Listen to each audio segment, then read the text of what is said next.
तो हेलो मित्रों, कैसे हो आप सभी। उम्मीद करता हूँ आप सभी एकदम ठीक होगे, सभी एकदम मौज मस्त होगे। तो गाइस, तुम्हारा भाई आ चुका है एक और न्यू एनीमे सीरीज के साथ, जो कि लिटरली काफी ज्यादा कमाल की होने वाली है।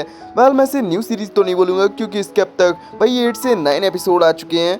बट क्या करूंगा इस भाई, मेरे पास एक्सप्लेन करने के लिए कोई न्यू सीरीज नहीं थी, तो मैंने सोचा कि भाई इसी ऑनगोइंग सीरीज को ही एक्सप्लेन कर दिया जाए। बट टेंशन की कोई बात नहीं है क्योंकि ये सीरीज सच में काफी ज्यादा अमेजिंग है। इसमें रोमांस के साथ साथ भाई फन का भी काफी बेहतरीन मिक्सचर किया गया है। वेल, ये सीरीज आप लोगों को बिल्कुल भी डिसअपॉइंट नहीं करने वाली एंड मैं बाकी के इसके एपिसोड्स भी जल्द से जल्द लाने की अपनी पूरी कोशिश करूंगा। तो गाइस, बिना टाइम फोड़े सीधे ही बढ़ते अपने एपिसोड की तरफ। एपिसोड की स्टार्टिंग में हमें कुछ समय पहले का सीन दिखाया जाता है, जहाँ एक नीको नाम की बच्ची अपने दोस्त मोरीहितो को बोल रही होती है कि वेल, मैं तो ट्रेनिंग के लिए जा रही हूँ, लेकिन मैं जल्द ही तुम्हारे पास आऊंगी एक बेहतरीन बिच बनकर। और अब तक जो तुमने मुझे प्रोटेक्ट किया है, वेल, उसके लिए भी तुम्हारा बहुत बहुत शुक्रिया। वेल गाइस, बता दूं, नीको हमारे मोरीहितो को काफी ज्यादा पसंद करती है क्योंकि ये लोग बचपन से ही एक दूसरे के साथ रहे हैं एंड अचानक से बिछड़ रहे हैं। इस वजह से नीको एंड मोरीहितो दोनों ही इस चीज से थोड़े उदास हैं। वेल, तभी अपना सीन शिफ्ट होकर प्रेजेंट में आ जाता है, जहाँ अब हमारा मोरीहितो काफी ज्यादा हैंडसम हो चुका होता है। लेकिन तभी देखने को मिलता है कुछ गुंडे हमारे मोरीहितो को बुली करने की कोशिश कर रहे होते हैं। वही मोरीहितो भी लाइक, अबे तुम लोग कौन हो बे? यार, तुम लोगों की शक्ल देखकर तो मुझे किल फिश की याद आ रही है। हमें देखने को मिलता है इस चीज को सुनकर तो इन गुंडों का लीडर काफी ज्यादा भड़क जाता है कि अगर तुझे मुझे भूलने की हिम्मत कैसे हुई,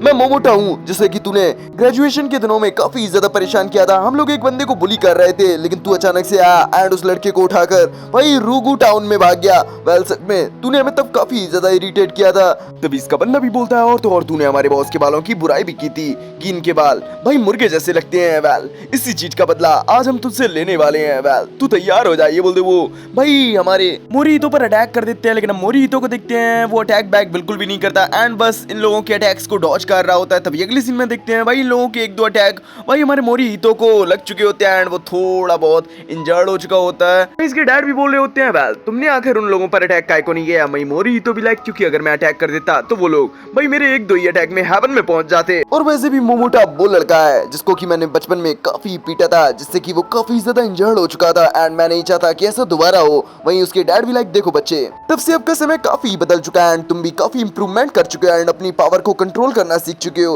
वेल, मुझे नहीं लगता कि अब पिटते रहना तुम्हारे लिए ठीक होएगा। वैसे बेटा, क्या तुम्हें नीको याद है? हमें देखने को मिलता है जैसे ही मोरीहितो नीको का नाम सुनता है वो तो एकदम हिले जाता है। उसे बचपन की बातें याद आने लगती हैं कि कैसे जब मोरीहितो छोटा था वही नीको उसे काफी ज्यादा परेशान किया करती थी अपनी मैजिक का यूज कर कर। हम प्रेजेंट टाइम में देखते हैं मोरीहितो बता रहा होता है, हाँ, हम 4th ग्रेड में थे जब वो मैजिक की ट्रेनिंग करने के लिए भाई बिचेस के होली लैंड चली गई थी। तो इसके डैड भी लाइक, हाँ, तुमने एकदम सही कहा एंड अब उसकी ट्रेनिंग कंप्लीट हो चुकी है एंड वो अपने घर वापस आ रही है। साथ ही साथ वो तुम्हें अपना फैमिली भी बनाएगी। इस चीज को सुनकर तो मोरीहितो के मुंह से उसका खाना वगैरह भी उसके डैड के चश्मे पर गिर जाता है।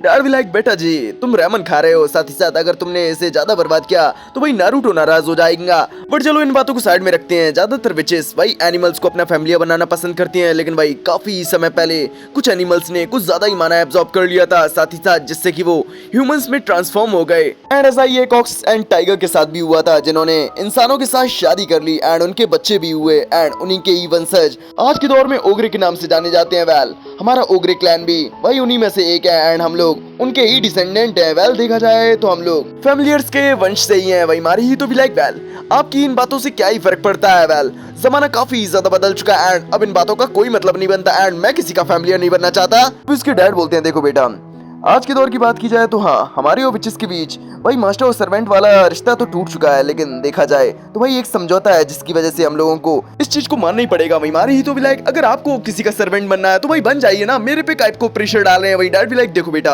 अगर मैं तुम्हारी एज का होता ना तो मैं ऑफकोर्स इस चीज को मान लेता। चलो उसको साइड में रखते हैं। अगर मेरे पास समय भी होता ना तो भी मैं इस चीज को करने के लिए तैयार हो जाता, लेकिन यार मेरे पास समय ही नहीं है, मुझे बिजनेस ट्रिप के लिए बाहर जाना है। वेल, इसमें कुछ बड़ी बात नहीं है भाई, ये एक बॉडीगार्ड की जॉब की तो तरह है। वेल, मैंने और नीको की मोम ने बहुत पहले ही डिसाइड कर लिया था। वेल, अभी के लिए तो उसे होली लैंड में कुछ काम है, इसी वजह से वो यहाँ नहीं आ सकती, लेकिन वो नीको को यहाँ भेज रही है। साथ ही साथ मैं भी ट्रिप पर जा रहा हूँ, इसी वजह से अब तुम्हें ही उसका ख्याल रखना पड़ेगा एंड नीको अब तुम्हारे साथ इसी घर में ही रहेगी। हमें देखने को मिलता है इस चीज को सुनकर तो मोरीहितो के मुंह से उसको फिर से पूरा का पूरा खाना उसके डैड के चेहरे पर गिर जाता है। वही डैड भी लाइक, साले तू ये जानबूझकर कर रहा है ना। तभी हमारा सीन शिफ्ट होकर में मारीहितो के कमरे का सीन दिखाया जाता है, जहाँ वो इन्हीं सभी बारे में सोच रहा होता है। वो उस दिन के बारे में भी सोच रहा होता है कि जब वो पहली बार नीको से मिला था। हमें देखने को मिलता है जब ये नीको से पहली बार मिला था एंड उसे अपने बारे में बता रहा होता है कि मेरा नाम मोरीहितो है। भाई नीको तो इसका नाम ले ही नहीं पा रही होती है एंड वो मोईहितो बार बार बोल रही होती है, जिसे सुनकर भाई मारीहितो भी बोल रहा होता है, वेल तुम्हें मेरे नाम लेने में कोई प्रॉब्लम वगैरह है क्या। हमें देखने को मिलता है प्रेजेंट टाइम में इन्हीं सभी बातें के बारे में सोचकर थोड़ा खुश हो रहा होता है एंड धीरे सी आवाज में बोल रहा होता है, ना जाने वो बुद्धू अब कैसी दिखती होगी। हमें देखने को मिलता है वो ऐसा सोच ही रहा होता है, तभी खिड़की तोड़कर एंट्री होती है हमारी नीको की, जिसको देखकर तो भाई हमारे मारीहितो का भी मुंह ऐसा हो जाता है एंड वो अपने मन में सोच रहा होता है, ससुरा लगता है मैंने कुछ ज्यादा ही सोच लिया। ये सोचते हुए वो उस लेडी से बोलने लगता है, अबे ओए तू कौन है आखिर यार, दिन दहाड़े चोरी करने चली आई, सच में यार तेरे अंदर तो कुछ ज्यादा ही हिम्मत है। भाई नीको भी लाइक मुझे माफ कर दो, दरअसल मैं अपनी छड़ी से उड़ रही थी एंड मेरा बैलेंस खराब हो गया एंड मैं गिर गई। वही मारीहितो भी लाइक रुको रुको रुको रुको, कहीं तुम नीको तो नहीं। हमें देखने को मिलता है वास्तव में ये नीको ही होती है एंड नीको भी बोल रही होती है, वेल काफी समय बाद मिले मोए। हाँ गाइस मारीहितो को ये मोई बुलाती है। हमें देखने को मिलता है नीको तो मारीहितो को देखकर काफी ज्यादा खुश एंड ब्लश कर रही होती है। वही मारीहितो तो ठहरा सख्त लौंडा, वो तो तुरंत ही कमरे की सफाई वगैरह में लग जाता है एंड बोल रहा होता है, सच में यार तुम तो काफी ज्यादा अजीब हो, तो भाई आती जा रही हो लेकिन यार कमरे की तुमने बैंड बजा कर रख दी। भाई नीको भी लाइक मुझे माफ कर दो, ये मेरी गलती है। हमें देखने को मिलता है वो भी मारीहितो की मदद करना चाह रही होती है एंड इसी वजह से वो भी कांच उठाने वाली होती है, लेकिन भाई मारीहितो उसे मना कर देता है एंड उसे कुछ कुकीज वगैरह खाने को देकर साइड में बैठा देता है। हमें देखने को मिलता है मारीहितो को कम करता हुआ देख भाई नीको को तो मारीहितो काफी ज्यादा हैंडसम लग रहा होता है एंड वो काफी ज्यादा ब्लश कर रही होती है। वो अपने मन में सोच रही होती है, सच में यार ये तो आज भी उतना ही दयालु है जितना ये पहले था, सच में अब तो ये पहले से और भी ज्यादा हैंडसम हो गया है। हाय मैं मर जावा गुड़ खा के। अब हम लोग काफी समय के लिए एक साथ रहने वाले हैं, कहीं ये मेरे संग कुछ उल्टा सीधा ना कर दे यार, ये मेरे दिमाग में कैसे कैसे ख्याल आ रहे हैं। तो बीमारी ही तो भी लाइक देखो नीको, मैं जानता हूँ ये सिचुएशन तुम्हारे लिए भी टफ है कि तुम्हें एक लड़के के साथ रहना पड़ेगा, लेकिन मुझे लगता है कि हम लोग अपनी सिचुएशन को भी जल्दी ही हैंडल कर लेंगे। भाई नीको भी लाइक मुझे माफ करना, ये मेरी मॉम की गलती है कि उन्होंने अचानक से डिसाइड कर लिया कि तुम मेरे फैमिली बनोगे, साथ ही साथ हम साथ में रहेंगे। वही मारी ही तो भी लाइक वेल अब इससे क्या ही फर्क पड़ता है, वेल जो भी रिचुअल हो परफॉर्म कर सकती हो अपना फैमिली बनाने के लिए। वेल मैं तो चला इस कांच को फेंकने। वही नीको भी लाइक वेल तुम इसको फेंक काय को रहे हो, मैं इसको दोबारा रिपेयर कर सकती हूँ। वही मारी ही तो भी लाइक क्या सच में। वही नीको भी लाइक हाँ ऑफ कोर्स तुम मुझ पर विश्वास कर सकते हो, बस तुम कोई ऐसी चीज ले आओ जिसको कि तुम काफी ज्यादा पसंद करते हो। हमें देखने को मिलता है मारी ही तो भी एक मग ले आता है जिसको कि वो काफी ज्यादा पसंद करता है। हमें देखने को मिलता है भाई नीको भी अपनी प्रोसेस को स्टार्ट कर चुकी होती है, जिसमें कि वो अपनी मैजिक पावर को काफी ज्यादा इंटेंस अमाउंट में रिलीज कर रही होती है एंड थोड़ी देर में वो कांच के गिलास को एकदम रिपेयर करके रख देती है। लेकिन हमें देखने को मिलता है भाई ये काम तो काफी अच्छे से हो चुका होता है, लेकिन भाई मारीहितो का जो मग होता है भाई वो तो एकदम टूट के चकनाचूर हो जाता है। मारीहितो भी लाइक साला ये क्या हुआ बे, तभी नीको बताती है वेल यही तो है कि भाई तुमने अपनी प्रीशियस चीज को दांव पर लगाया एंड जिस चीज के लिए तुमने दांव पर लगाया वो चीज ठीक हो गई एंड यही मेरे मैजिक का असर है। तभी मारीहितो भी लाइक पर यार अगर तुझे मेरी चीज मिली थी भाई दांव पर लगाने के लिए, यार तू काश तो तूने तोड़ा था ना भाई, तुझे अपनी चीज दांव पर लगानी चाहिए थी। वही नीको भी लाइक हाँ तुमने सही काम मोई, वेल मुझे माफ करना, मैं हमेशा ही तुम पर वर्डन बनती हूँ, पहले भी तुम्हें मुझे प्रोटेक्ट करना पड़ता था, वेल अब भी मुझे लगता है मैं तुम पर वर्ड ही नहीं बन रही हूँ। वही मारी तो भी लाइक वेल तुम्हें परेशान होने की कोई जरूरत नहीं, मुझे पता है कि तुम पहले से काफी हद तक बदल चुकी हो क्योंकि तुमने अपने मैजिक से इस खिड़की को ठीक कर दिया है, यानी कि तुमने काफी अच्छे से मेहनत तो की है। हमें देखने को मिलता है इस चीज को सुनकर तो भाई नीको भी काफी ज्यादा खुश हो जाती है एंड वो अब अपने मैजिक को और भी ज्यादा दिखाने के लिए एक्साइटेड हो रही होती है कि मैं तुम्हें और भी अपने अच्छे अच्छे मैजिक को दिखाऊंगी। हमें देखने को मिलता है भाई मारीहितो को तो डर लग रहा होता है कि अब इसका मैजिक भाई मेरे किस सामान को दांव पर लगाने वाला है। वो मना करने लगता है कि नहीं नहीं मेरे पास कोई और एक्स्ट्रा सामान नहीं है दांव पर लगाने के लिए। हमें देखने को मिलता है नीको भी मना करने लगती है, नहीं नहीं इस बार ऐसा कुछ नहीं होगा, मैं इस बार ऐसा मैजिक यूज करूंगी जिससे कि मैं किसी भी चीज को पेपर में बदल सकती हूँ। ये बोलते वो खुद ही को फ्लिप फ्लिप फ्लैट नाम के एक स्पेल का यूज करते हुए पेपर में बदल लेती है। हमें देखने को मिलता है भाई खुद को पेपर में बदलने के बाद उसको भी काफी सारी चीजें भाई उल्टी सीधी दिख रही होती है। वो बोल रही होती है ससुरा ये मेरे को सब चीजें टेढ़ी मेढ़ी काय को दिख रही है बे, अब मुझे उल्टी आ रही है यार। हमें देखने को मिलता है वो ऐसा बोल ही रही होती है, तभी वो अचानक से काफी तगड़े से हवा के झोंके के कारण भाई घर से बाहर ही उड़ जाती है। हमें देखने को मिलता है हमारी तो भी उसका पीछा कर रहा होता है कि यार नीको खुद को नॉर्मल कर लेना। हमें देखने को मिलता है नीको भी बोल रही होती है वेल इसकी एक टाइम लिमिट है, अपने आप जैसे ही टाइम आएगा अपने आप ही ये नॉर्मल हो जाएगा, लेकिन यार अभी के लिए मुझे उल्टी आ रही है। ये बोलते वो भाई उल्टी करने लगते हैं एंड उल्टी भी भाई इसके पेपर बन चुकी होती है एंड हमें देखने को मिलता है भाई नीको तो भाई उड़ते उड़ते भाई लोगों को परेशान करती हुई चल रही होती है, जिसको देखकर तो भाई सभी लोग एकदम हिले हुए होते हैं कि ससुरा ये कौन अचानक से आ गया बे। हमें देखने को मिलता है भाई नीको उड़ते उड़ते भाई दो घरों की दरारों के बीच में आ जाती है, जिसे देखकर तो भाई मारीहितो एंड नीको दोनों ही एकदम शॉक हो चुके होते हैं। मारीहितो बोल रहा होता है वेल नीको क्या कोई ऐसा स्पेल है जिससे कि तुम यहाँ से निकल सको। भाई नीको भी लाइक नहीं ऐसा कोई स्पेल स्पेल नहीं है एंड मैं भी लगता है जल्दी नॉर्मल होने वाली हूँ यार। अगर मैं इस टाइम नॉर्मल हुई तो यार मैं इन दोनों ही घरों के बीच में दबकर यार पिछल जाऊंगी। हमें देखने को मिलता है हमारी हीतो को समझ नहीं आ रहा होता कि अब उसे क्या करना चाहिए। उसे एक वैक्यूम क्लीनर का भी आइडिया आता है, लेकिन घर दूर होने के कारण वो इस आइडिया को एग्जीक्यूट नहीं कर पा रहा होता है। लेकिन तभी देखने को मिलता है वहां पर यही मुर्गे जैसे बाल वाला बंदा आ जाता है, यानी मोमोटा आ जाता है। वो जो कि आते साथ ही बोलता है वेल अगर तुम मेरे घर के पास क्या कर रहे हो, वेल क्या तुम यहाँ कोई चोरी वगैरह करने आए हो। तभी हमें देखने को मिलता है मारी तो बोलता है वेल सुन गेंडे जल्दी से अपने घर से एक वैक्यूम क्लीनर लिया, क्योंकि मुझे इस दराज से कुछ कीमती निकालना है। हमें देखने को मिलता है भाई वो गेंडा भी इस चीज को मानने के लिए तैयार नहीं होता है, क्योंकि वो तो भाई हमारी मारी तो काफी जल्द जलता है। एंड वो बोलता है वेल क्या तू दोबारा से पिटना चाहता है। हमें देखने को मिलता है इस बार तो भाई मारी तो को काफी ज्यादा गुस्सा आ रहा होता है। वो उसे अपने पास्ट की बात याद आने लगती है, जहां उसने कैसे बचपन में अपनी पावर्स को कंट्रोल ना कर पाने की वजह से मोमोटा को काफी कुत्तों की तरह पीटा होता है। जहां उसके डैड भी हमारे मोरीतो के डैड के पास चले आए होते हैं कंप्लेन लेके एंड कंप्लेन कर रहे होते हैं। हमें देखने को मिलता है उस दिन के बाद से भाई हमारा मोरीतो कम से कम लफड़ों में पड़ने की कोशिश करता है एंड इसी चीज का फायदा उठाते हुए बाकी बच्चे हमारे मोरीतो को काफी ज्यादा बुली किया करते हैं। हमें देखने को मिलता है उसके डैड भी अब मोरीतो की काफी तारीफ करते हैं कि तुम्हारे अंदर अब पेशेंस काफी अच्छे से आ गया है। भाई मोरीतो तो काफी गुस्सा होता है कि आखिर डैड हमारी पावर्स का मतलब ही क्या हुआ, हमारी ओग्री पावर। भाई अगर हम लोग फाइट करते हैं तो अच्छों को धूल चटा देते हैं, पर इससे हमारे अपनों को भी चोट लग सकती है। आखिर इस पावर का मतलब ही क्या हुआ। तभी उसके डैड भी बोलते हैं वेल बेटा अगर तुम्हें इस बात से ज्यादा ही दुख होता है तो तुम्हें ट्रेनिंग करनी चाहिए। ओग्रे क्विगोंग ये हमारी फैमिली स्किल है जिसको कि अगर तुम मास्टर कर लेते हो तो तुम अपनी पावर्स को भी काफी अच्छे से कंट्रोल कर सकते हो। इसके अलावा देखो बच्चे मैं तुम्हें एक ज्ञान की बात समझाता हूँ। देखो पावर होना बहुत जरूरी है, लेकिन पावर को बेफालतू में यूज करना ये बेकार बात होती है। तुम्हारे पास पावर होनी चाहिए, लेकिन इसको भी तब इस्तेमाल करना चाहिए जब इसकी सबसे ज्यादा जरूरत हो। हम प्रेजेंट टाइम में देखते हैं भाई अब मारी तो भी काफी ज्यादा गुस्से में आ चुका होता है एंड वो अपनी पावर को रिलीज करने लगता है। हमें देखने को मिलता है अब इस चीज को देखकर तो मोमोटा भी काफी डर चुका होता है कि कहीं ये मेरा थोबड़ा फिर से बचपन की तरह ना बिगाड़ दे। लेकिन हम देखते हैं भाई मारी तो का ऐसा कोई प्लान नहीं होता एंड वो अपने पंच से भाई इसके घर की उस दीवार को ही तोड़ देता है जिसमें कि भाई हमारी नीको बंद होती है। हमें देखने को मिलता है अब नीको भी आजाद हो चुकी होती है एंड नीको भी अपने नॉर्मल फॉर्म में आ जाती है। एंड जैसे ही वो नॉर्मल फॉर्म में आती है हमें देखने को मिलता है जैसे ही मोमोटा नीको को देखता है वो तो काफी ज्यादा हैरान हो जाता है कि यार तुम तो वही छोटी लड़की हो ना जो कि बचपन में इसके साथ घुमा करती थी। वही नीको भी लाइक वेल तुम तो वही कील फिश हो ना जिसको कि हमारा मोरी तो काफी कुटाई कर दिया करता था। वही मोमोटा भी लाइक यार मैं कोई कील फिश नहीं हूँ एंड चलो ये तो बताओ कि आखिर तुम मेरी दीवार को कैसे रिपेयर करोगे। वही मोरी तो भी लाइक हाँ ये बात तो सच है कि हमने इसके घर की दीवार को भाई इससे बिना पूछे तोड़ दिया है। वेल नीको क्या तुम अपने उसी स्पेल का यूज कर सकती हो जिससे कि तुम चीजों को झट से रिपेयर कर सकती हो। वही नीको भी लाइक हाँ मैं ऐसा कर सकती हूँ, लेकिन यार इसके लिए मुझे किसी की प्रीशियस चीज की जरूरत पड़ेगी।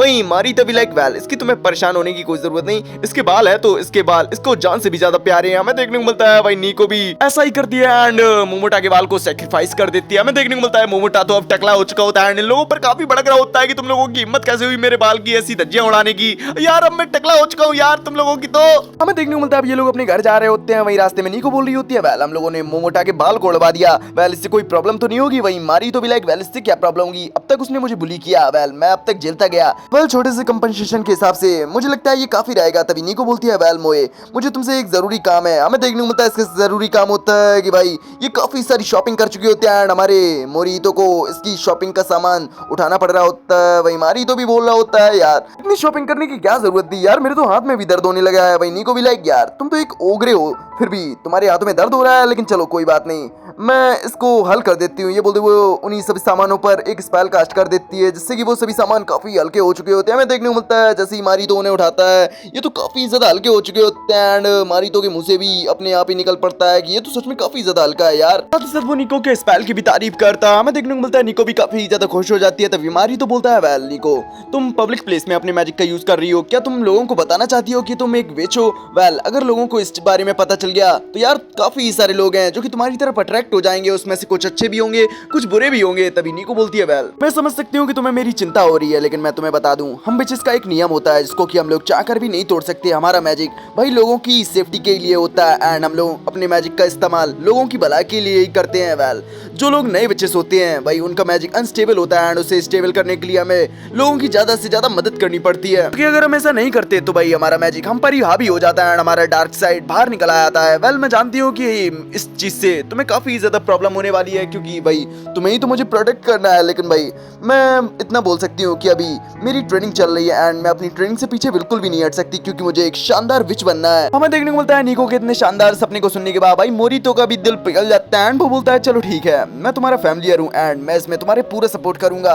जितना मुझसे हो सकेगा। हमें देखने को मिलता है इस चीज को सुनकर तो निको भी काफी ज्यादा हैरान और खुश होती है, लेकिन तभी देखने को मिलता है अचानक से एक बिल्डिंग में आग लग चुकी होती है, जहाँ पर सारे बंदे तो ज्यादातर निकल चुके होते हैं, लेकिन एक लेडी वहीं पर फंसी हुई होती है। हमें देखने को मिलता है निको उसे बचाने के लिए जाने लगती है। वही मोरी तो बोल रहा होता है वेल ये काफी डेंजरस हो सकता है और ऊपर से यहाँ पे सभी लोग तुम्हारे मैजिक पावर को देख सकते हैं। वही निको भी बोलती है वेल मैं तुम्हें पहले ही बता चुकी हूँ, मुझे कोई फर्क नहीं पड़ता कि अगर सभी लोग मेरे मैजिक को यूज करते हुए मुझे देख लें, लेकिन मैं अपने मैजिक का यूज लोगों की भलाई के लिए करना चाहती हूँ। हमें देखने को मिलता है अब मोरी तो भी कुछ नहीं बोल पाता एंड वो भी निको की स्टिक पर बैठ जाता है एंड वो उस लेडी को बचाने के लिए आ जाता है। हमें देखने को मिलता है सभी बंदे तो उड़ते हुए इन दोनों को देखकर काफी ज्यादा हैरान होते हैं, लेकिन मोरी तो उस लेडी के पास पहुंच जाता है एंड बोलता है वेल तुम कूद जाओ। हमें देखने को मिलता है वो लेडी भी थोड़ी डर रही होती है, लेकिन अचानक से वो भी हमारे मोरीतो पर कूद जाती है। हमें देखने को मिलता है जैसे ही वो मोरीतो पर कूदती है अचानक से वही निको का बैलेंस बिगड़ जाता है एंड वो नीचे गिरने लगती है। मोरीतो पूछता भी है कि आखिर क्या हुआ, तभी निको बोलती है लगता है मेरी स्टिक ज्यादा लोगों का वजन नहीं झेल सकती। तभी मोरीतो भी बोलता है वेल अगर ऐसी बात है तो पुंछ पर वो हल्का करने वाला स्पेल कास्ट कर दो। हमें देखने को मिलता है निको भी ऐसा ही करती है एंड अब ये लोग भाई बैलेंस में आ चुके होते हैं। हमें देखने को मिलता है हमारा मोरीतो हल्का तो हो चुका होता है, लेकिन हल्का करने वाले स्पेल का थोड़ा साइड इफेक्ट भी होता है, जिसमें कि भाई हमारा मोरीतो थोड़ा खुले दिल का हो चुका होता है एंड वो